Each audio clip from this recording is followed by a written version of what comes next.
Hi friends, welcome to HV. ये हमारा fourth practical है जो कि हम एडिट मेन्यू के बारे में देखेंगे नोटपैड के, और उसके बारे में समझेंगे कि एडिट मेन्यू में जो ऑप्शंस हैं उनसे क्या क्या होता है और उनके डिफरेंसेस क्या क्या हैं। तो देखते हैं हम कौन कौन से टॉपिक्स कवर करेंगे आज।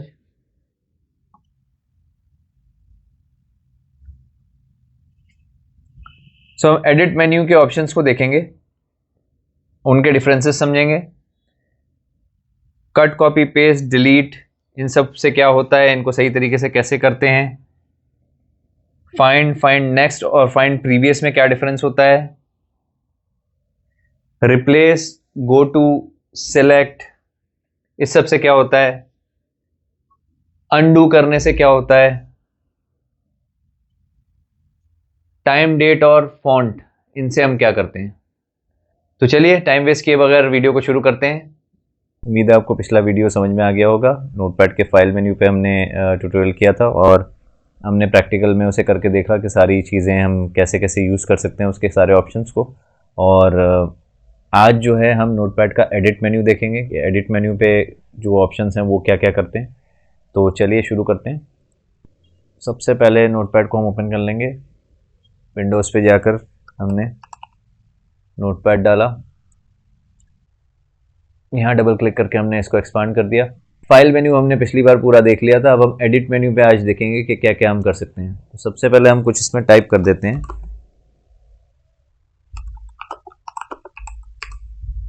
हमने एक सिंपल सा टेक्स्ट डाल दिया, हाय हाउ आर यू। अब हम एडिट पे आते हैं।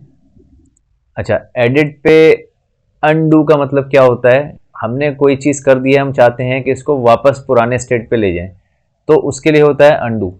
चलो इसमें कुछ टाइप कर देते हैं। जैसे इसमें हमने टाइप किया हाय हाउ आर यू, इसमें एंटर करते हैं, नीचे आ जाते हैं, hope you are doing good. अब मान लीजिए कि हमने गलती से इस पे टाइप करके इसको डिलीट कर दिया। ठीक है, टाइप करते करते मान लीजिए गलती से ये डिलीट हो गया या कोई गलती हो गई। अब हमने तो इस वर्ड को डिलीट कर दिया है, लेकिन अगर हम चाहते हैं कि इसे वापस ले आएं, तो ये हमने डिलीट किया है। अनडू का मतलब होता है जो हमने कर दिया है उसको वापस ले आओ, उसको एक स्टेप बैक ले जाओ। ठीक है, तो अगर हमने इसे डिलीट कर दिया, हम एडिट पे जाके फिर से अनडू अगर करेंगे तो ये देखिए ये एक स्टेप पीछे चला गया, यानी कि उसको वापस ले आया। ठीक है, अगर हमने यहाँ से ये पूरा डिलीट कर दिया है, फिर हम एडिट पे जाएंगे, अनडू करेंगे, तो ये देखिए एक स्टेप पीछे चला गया, वापस आ गया। ठीक है, इसी तरह आप अनडू बार बार करेंगे तो एक एक स्टेप वो पीछे जाता रहेगा। ठीक है, एक एक स्टेप पीछे जा सकते हैं अनडू करके। अगर आपने 2-3 स्टेप पहले गलती कर दी है कोई, तो आप जाके बार बार 3 बार अगर आप अनडू क्लिक करेंगे तो वो 3 स्टेप आपको पीछे ले जाएगा। ठीक है, अब आते हैं सेकेंड ऑप्शन, कट पे। कट को एक्टिवेट करने के लिए हमें कोई चीज़ सेलेक्ट करना ज़रूरी होता है। किसी को हमने सेलेक्ट किया तो ये देखिए कट और कॉपी दोनों एक्टिवेट हो गए। ठीक है, अब कट और कॉपी अगर आपको कोई चीज़ करनी है तो पहले सेलेक्ट तो करेंगे ना कि आप क्या चीज़ कट करना चाह रहे हैं, क्या चीज़ आप कॉपी करना चाह रहे हैं। तो इसके लिए क्या करेंगे, हम सबसे पहले किसी वर्ड को या किसी अल्फ़ाबेट को सिलेक्ट करेंगे। जैसे हमें हाउ कॉपी करना है अगर, ठीक है, तो हाउ को हमने सिलेक्ट किया, एडिट पे गए। अगर हम कट कर देंगे तो यहाँ से हट जाएगा और जहाँ पे अगर पेस्ट करना है तो वहाँ के लिए आ जाएगा। लेकिन अगर हम यहाँ से कॉपी करेंगे तो यहाँ पे एज इज रहेगा, ये नहीं हटेगा यहाँ से, लेकिन हम जहाँ पे इसको पेस्ट करेंगे वहाँ पे भी वो आ जाएगा। ठीक है, तो कट और कॉपी में यही डिफरेंस होता है। कट अगर आप करते हैं तो वो एक्चुअल जगह से, ओरिजिनल जगह से हट जाता है। ये एक ग्लोबल टर्म है, तो इसे याद रखिएगा। ये कट कॉपी पेस्ट बहुत आखिर तक आपको काम आता रहेगा, तो इसलिए ध्यान से समझिएगा इसे। कट का मतलब है ओरिजिनल जगह से वो चीज़ हट जाएगी और कंप्यूटर की मेमोरी में आ जाएगी। कॉपी का मतलब है कि कंप्यूटर की मेमोरी में तो आएगी लेकिन ये ओरिजिनल जगह से नहीं हटेगी। ठीक है, तो हम पहले कॉपी करके देखते हैं। हाउ पे गए, एडिट पे गए, हमने इसे कॉपी कर दिया, या पहले कट करके देखते हैं। एडिट पे गए, हमने इसे कट कर दिया, ये देखिए ये यहाँ से हट गया, ओरिजिनल जगह से हट गया। अब अगर हमें यहाँ पे पेस्ट करना है, हम कर्सर यहाँ लेकर आ गए, हमने एक बार स्पेस बार दबाया और अब यहाँ पे देखिए पेस्ट का ऑप्शन एक्टिवेट हो गया है। क्यों? पहले कंप्यूटर की मेमोरी में कुछ था ही नहीं, हमने कुछ कॉपी कट किया ही नहीं था, तो ये डीएक्टिवेटेड था, डिसेबल दिखा रहा था। लेकिन अभी हमने क्या किया, कंप्यूटर की मेमोरी में हमने कुछ कट करके रख लिया है, तो इसलिए अब उसको क्या करना है, उसको पेस्ट हम कर सकते हैं, तो ये एक्टिवेट हो गया। अब हम कर्सर यहाँ पर लेकर के आ गए। अब हम चाहते हैं कि वो जो हमने कॉपी किया था या कट किया था उसे हम यहाँ पे पेस्ट करें, तो हम एडिट पे जाके पेस्ट कर देंगे। ये देखिए, ये हाउ हमने कॉपी किया, कट किया था यहाँ से, वो यहाँ पर आ गया।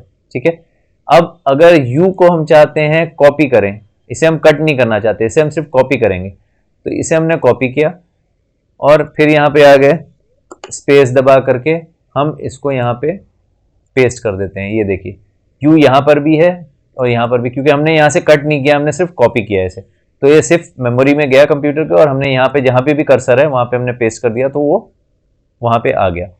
अच्छा, कोई भी चीज़ ये ध्यान रखिएगा कि जहाँ पे हमारा कर्सर पोजीशन रहेगा वहीं पे पेस्ट होगा। अगर कोई चीज़ हम पेस्ट करेंगे तो जहाँ हमारी कर्सर पोजीशन होगी हम वहीं पे वो चीज़ को पेस्ट कर सकते हैं। ठीक है,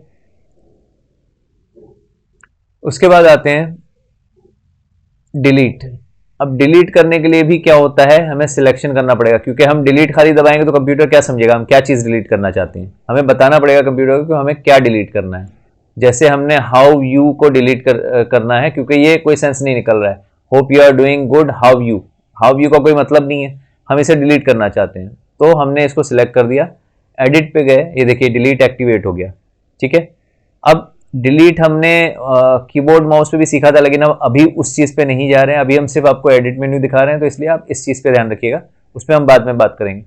तो एडिट पे आ गए, अब हमने सिलेक्शन जो कर रखा है डिलीट दबा दिया, डिलीट पे क्लिक कर दिया, तो ये देखिए उसने वो डिलीट कर दिया।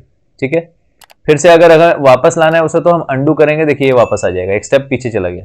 ठीक है, फिर से हम एडिट पे गए, डिलीट कर दिया।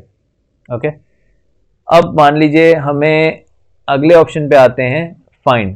फाइंड से पहले हम क्या करते हैं, इसको हमने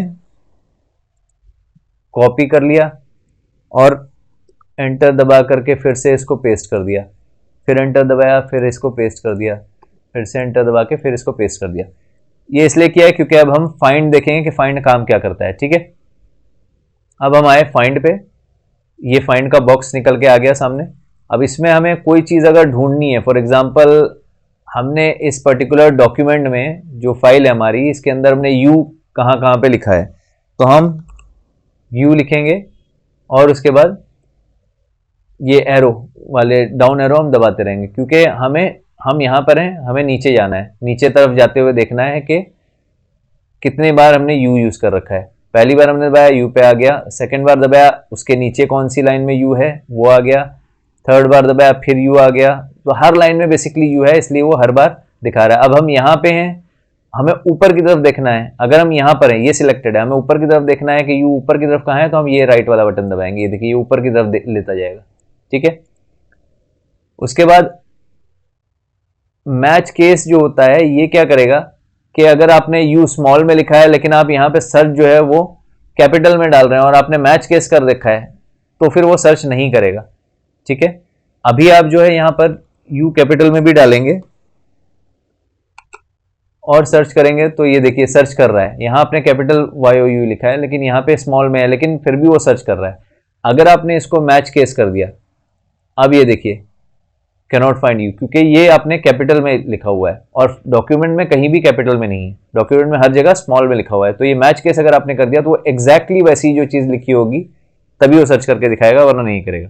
ठीक है, रैप अराउंड वर्ड रैप के लिए होता है, तो उसकी कोई ज़रूरत नहीं है यहाँ पर, वो वर्ड रैप एक अलग चीज़ होती है, हम आगे देखेंगे इसको। क्रॉस से हम क्लोज कर सकते हैं फाइंड का पैनल।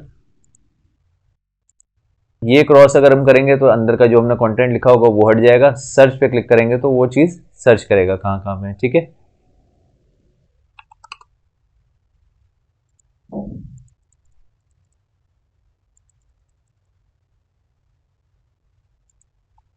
अब आते हैं फाइंड नेक्स्ट पे। फाइंड नेक्स्ट क्या करता है कि वही काम जो हम ऊपर नीचे कर रहे थे एरो से, वही सेम चीज़ थी, फाइंड नेक्स्ट और फाइंड प्रीवियस वही चीज़ थी। जो ऊपर वाला एरो था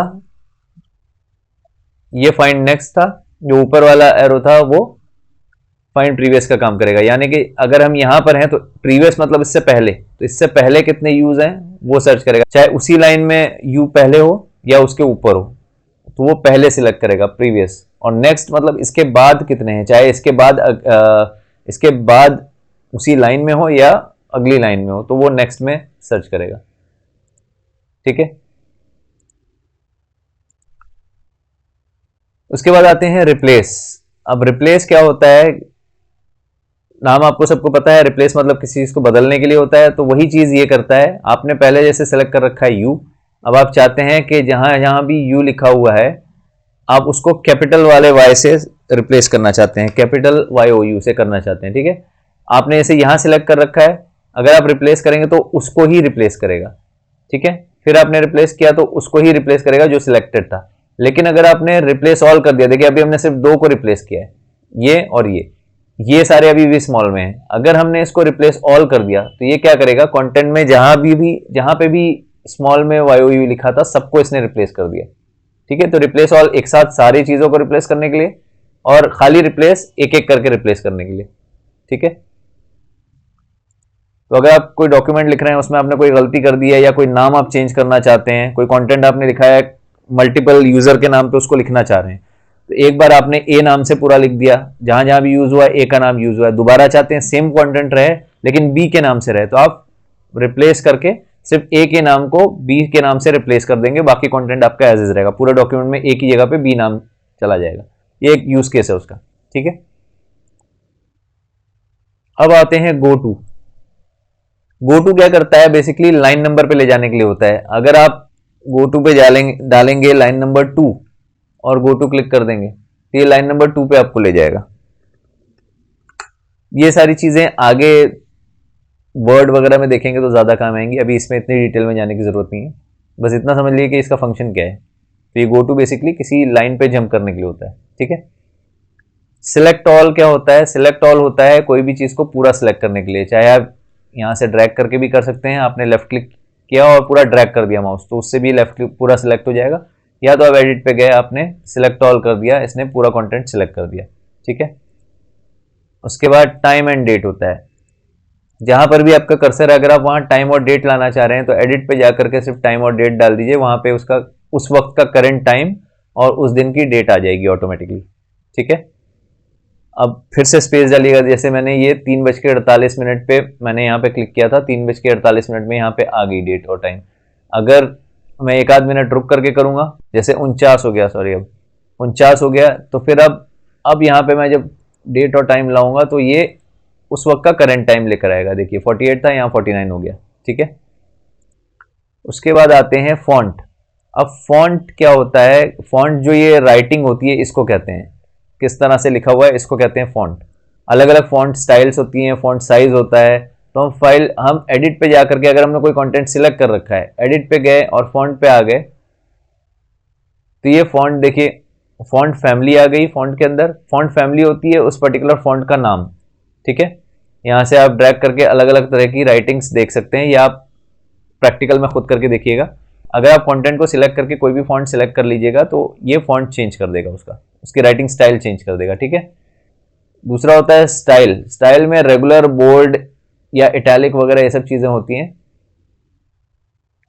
ठीक है, तो इसमें अगर आप कोई चीज सिलेक्ट करके बोल्ड कर देंगे तो वो क्या करेगा, उस चीज को बोल्ड कर देगा।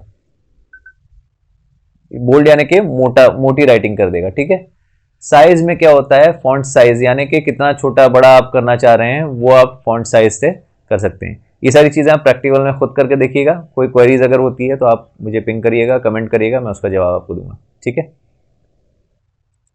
तो एडिट मेन्यू में फिलहाल उतना ही। उम्मीद है आपको सारी चीजें समझ में आ गई होंगी। कुछ नहीं समझ में आया, कोई क्वेरी है तो प्लीज कमेंट। तो आज हमने नोटपैड के एडिट मेन्यू को समझा, उसके ऑप्शंस क्या क्या होते हैं, उनसे क्या क्या किया जाता है वो देखा। अगले वीडियो में हम नोटपैड के व्यू मेन्यू को देखेंगे और उसके साथ साथ जो day to day life use होने वाले शॉर्टकट्स हैं उनके बारे में हम समझेंगे।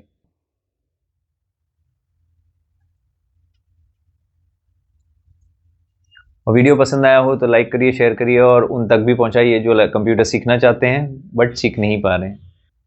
तो मिलते हैं अगले वीडियो में, तब तक अपना ढेर सारा ख्याल रखिए। धन्यवाद।